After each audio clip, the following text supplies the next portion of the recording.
இன்னும் நீங்கள் சொன்ன மாதிரி சில பேர் வந்துட்டு உடம்பு நம்ம சாப்பிட்டாக்கா உடம்பு போட்டுருமோ அப்படின்னு சொல்லிட்டு சாப்பிடாம இருப்பாங்க. அவங்க பண்ணுற பெரிய தப்பு அதுதான். ம். ஏன் அப்படின்னாக்கா, நீங்கள் காலம்பற சாப்பிடுவீங்க, ஒரு வேளை ஸ்கிப் பண்ணிடுறீங்க. காலம்பற சாப்பிடாம வீட்டில் நான் பாட்ட உடம்பு எனக்கு கொஞ்சம் இதாகும்னு சொல்லிட்டு ஒரு வேளை நீங்கள் ஸ்கிப் பண்ணிட்டு மத்தியானம் சாப்பிடுவீங்க. இன்னும் சில பேர் என்ன பண்ணுவாங்க தெரியுமா, நைட்டை கூட ஸ்கிப் பண்ணிடுவாங்க, அதான் சாப்பிடாம விட்டுருவாங்க. நீங்கள் சாப்பிடாம விட்டுட்டிங்கனாக்கா, நீங்கள் விட்ட கேப்பை கேஸ் உள்ளே வந்து ஃபில்லப் பண்ணிடும். ம். நிறைய பேர் நாங்கள் சாப்பிடவே இல்லைங்க, அப்போ கூட உடம்பு போடுதுங்க.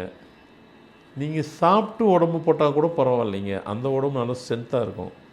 சாப்பிடாம உடம்பு போடுது பாருங்க, அப்போ இந்த இடத்துல உள்ளே வேக்கண்டாக இருக்கும். அந்த வேக்கண்டாக இருக்கிற இடத்துல கேஸ் உள்ளே போயிடும். ம்.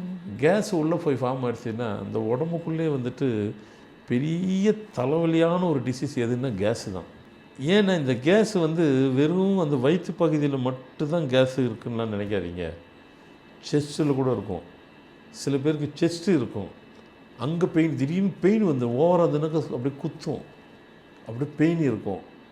இங்கே செஸ்ட்டில் இருக்கும்போது சில பேர் ஹார்ட் அட்டாக் வந்துடுச்சுன்னு நினச்சிட்டு இருப்போம். எனக்கு அதில் செஸ்ட்டு ஒரே வலி இருக்குது, ஒரு ஹார்ட் அட்டாக். என்கிட்ட வருவாங்க, இல்லைங்க ஒரு வாரம் ஒரே செஸ்ட்டு பெயினாக இருக்க, ஒரு அது மாதிரி எனக்கு. அவங்க டேட்டை பார்த்து முகத்தை பார்த்தேன், அதெல்லாம் ஒன்றும் இல்லை, கேஸுன்னுவேன். கேஸா, சரி சரி, அப்போ தான் அவங்க கொஞ்சம் சந்தோஷமாக இருப்பாங்க. அவங்க சந்தோஷமாக இருக்குதாக சொல்லலாம், ஆனால் அதுதான் உண்மை. இந்த கேஸ் அங்கே இருக்கும், சில நேரத்தில் முது பக்கம் போயிடும், கால் பகுதியில், உடம்புல எந்த பகுதி வேணாலும் அவர் போயிடுவார் அவர். அப்படின்னா என்ன அர்த்தம்னாக்கா, வேக்கண்டாக எங்கெங்கெல்லாம் இருக்கோ அங்கெல்லாம் அதை ஃபுல்லாக பண்ணிக்கும். அது கேஸ் ரொம்ப பெரிய, அது சாப்பிட்டா கூட ஏதாவது அதுக்கு உண்டான மெடிசன் எடுத்தால் கூட சில நேரத்தில் ஒரு இடத்துல போயிட்டு இன்னொரு இடத்துல ஃபார்ம் ஆகிடும். இந்த கேஸு ஓவராக இதாகிடுச்சின்னாக்கா அப்படியே கிளான்ஸாக கூட மாறிடும். அதுதான் சொல்ல வரேன். அதனால் கேஸை மட்டும் ஒரு பாடியில் ஏற்ற விடாதீங்க. அப்படின்னா என்னது, நீங்கள் சாப்பிட்டுட்டே இருக்கிறத சாப்பிடாம மட்டும் விட்டுறாதீங்க, அதுதான் உடம்பு அதிகமாக போடும். அதை தான் நீங்களும் உங்களுக்கு இன்டெரக்டாக சொல்கிறீங்க, நான் சாப்பிடவே இல்லை அப்போ கூட உடம்பு போட்டேங்கண்ணா.